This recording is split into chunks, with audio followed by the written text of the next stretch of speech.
Railway की purchase तो इतनी है कि कोई भी कंपनी चाहे वो बड़ी से बड़ी क्यों ना हो पूरी नहीं कर सकती। इतना मटेरियल रेलवे डिपार्टमेंट को चाहिए, चाहे वो इंजन बनाने के लिए चाहिए हो, चाहे वो कोचेस बनाने के लिए चाहिए हो, चाहे वो प्लेटफॉर्म्स को मेंटेन करने के लिए चाहिए हो, चाहे वो रेलवे ट्रैक्स के लिए सिग्नलिंग सिस्टम्स के लिए चाहिए हो, तो कोई एंड नहीं है।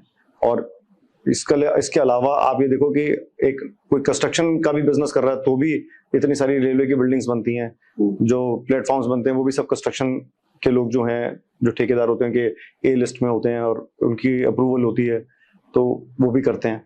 तो कोई भी इस तरीके का मेरे ख्याल से काम नहीं है जो रेलवे में नहीं होता होगा। तो रेलवे में अपॉर्चुनिटी बिजनेस की तो बहुत बड़ी है। और रेलवे डिपार्टमेंट किस तरीके से काम करता है, जैसे उनके अलग अलग रीजनल डिपार्टमेंट्स है या रीजनल डिपार्टमेंट्स हैं, और पहले तो सारा पेपर वर्क टेंडर वर्क होता था जो अलग अलग डिपार्टमेंट्स अपना अपना करते थे और आपको सबका ट्रैक रखना पड़ता था, सब जगह जाना पड़ता था, मिलना पड़ता था। बट टेक्नोलॉजी ड्रिवन हो गया आजकल सब कुछ, और रेलवे ने भी टेक्नोलॉजी को अपनाया है। और जो मैंने पहले भी नाम लिया था, आईरेफ्स नाम का उनका एक पोर्टल है, उस पोर्टल पे हर तरह के टेंडर वो रिलीज करते हैं।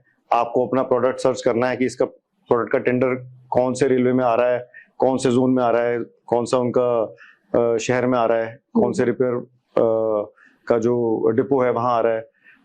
वहां पे आप सर्च करोगे अपना प्रोडक्ट तो आपको उसके कौन कौन से टेंडर कब कब आ रहे हैं वो डिटेल मिल जाएगी। वो सारे जेम पे है अब 100%? अब जेम आईरेफ्स कहते हैं उसको। अच्छा। बेसिकली तो आईरेफ्स है जो रेलवे का अपना एक्सक्लूसिव पोर्टल है, बट उसको जेम के साथ जोड़ दिया गया तो उसको जेम आईरेफ्स कहते हैं, लेकिन वो उसकी लुक एंड फील और उसका फंक्शन बिल्कुल अलग है। लेकिन सिंपल है। कोई मुश्किल चीज नहीं है। हमारे पास तो अब सारा स्टेप बाय स्टेप प्रोसेस बना हुआ है, जो हमारा स्टाफ ही हम उनको प्राइस देते हैं तो वो भरने में कामयाब हो जाता है, क्योंकि सब कुछ बड़ा इजी बना रखा है। और हम अगर स्टेप बाय स्टेप नहीं भी दें, मान लो कोई नया आदमी करना चाहता है तो उसके लिए भी कोई मुश्किल नहीं है, क्योंकि उस पर हेल्पलाइन नंबर होता है। आपको अगर करना है पहली बार भी और आपको नहीं समझ आ रहा है, आप हेल्पलाइन नंबर पे कॉल करो और उनसे सवाल पूछो कि हमें ये चीज नहीं समझ में आ रही, हमें ये समझ नहीं आ रहा, हमें पहली बार टेंडर भरना, हमें गाइड कर दो, वो पूरा गाइड करते हैं। अच्छा। और स्केल मतलब रेलवे डिपार्टमेंट में स्केल करना भी आसान है सप्लाई करने के लिए? अगर कुछ देखिए उनका जो तरीका है काम करने का, आप उनके पहले किसी टेंडर में पार्टिसिपेट करो, आप L1 हो, L1 मतलब लोएस्ट आपका प्राइस हो।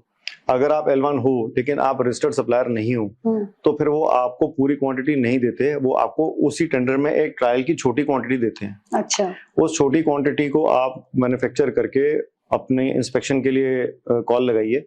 इंस्पेक्शन जब आपकी हो जाएगी, मटेरियल वो सप्लाई हो जाएगा सक्सेसफुली, तो उसके बिहाफ पे आपको वो as an approved vendor approval दे देते हैं, फिर आप बड़ी क्वांटिटीज के लिए भी टेंडर्स भर सकते हो। सबसे इंटरेस्टिंग बात है कि इतना सारा काम भी कर लिया, what makes you to decide कि आप इस बिजनेस से एग्जिट कर जाओ?